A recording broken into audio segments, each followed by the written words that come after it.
یا ایھا الذین آمنوا استعینوا بالصبر والصلاۃ، میں بیان وہاں کر چکا ہوں، ان اللہ مع الصابرین، جان لو کہ اللہ صبر کرنے والوں کے ساتھ ہے۔ اس معیت سے کیا مراد ہے؟ ایک بات تو متفق علیہ ہے، اللہ کی مدد، اللہ کی تائید، اللہ کی نصرت ان کے شامل حال ہے۔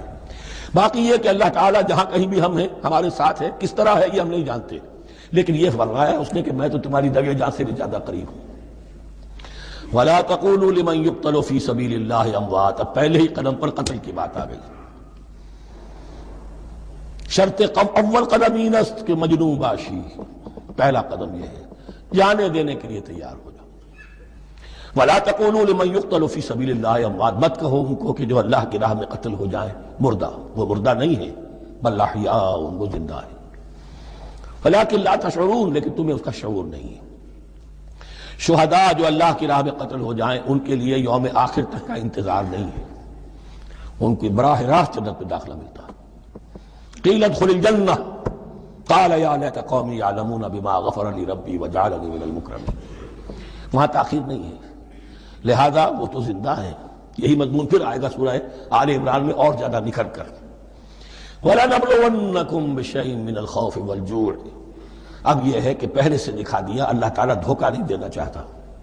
دیکھ لو جس راہ میں قدم رکھا ہے اب آزمائشیں آئیں گی، تکلیفیں آئیں گی، رشتہ دار ناراض ہوں گے، بیوی شوہر سے لڑے گی، شوہر بیوی سے لڑے گا، اولاد والدین سے جدا ہوگی، یہ سب کچھ ہوگا، فساد ہوگا، فتور ہوگا، تصادم ہوگا، جان و مال کا نقصان ہوگا۔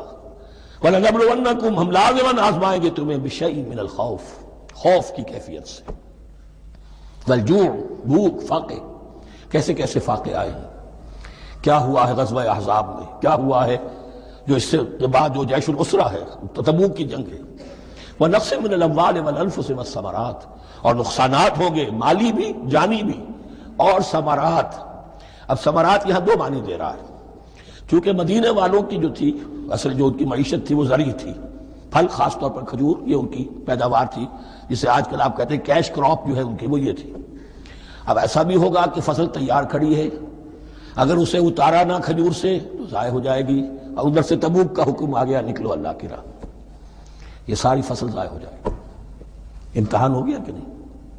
اور اس کے علاوہ ایک اور ہے اس کا مفہوم، انسان کچھ بہت محنت کرتا ہے، جد و جہد کرتا ہے، کیریئر بناتا ہے، اپنا ایک مقام بنا لیتا ہے اس کیریئر میں، اس پروفیشن میں، اس راستے پر آتا ہے تو کچھ اور ہی شکل اختیار کرنی پڑتی ہے۔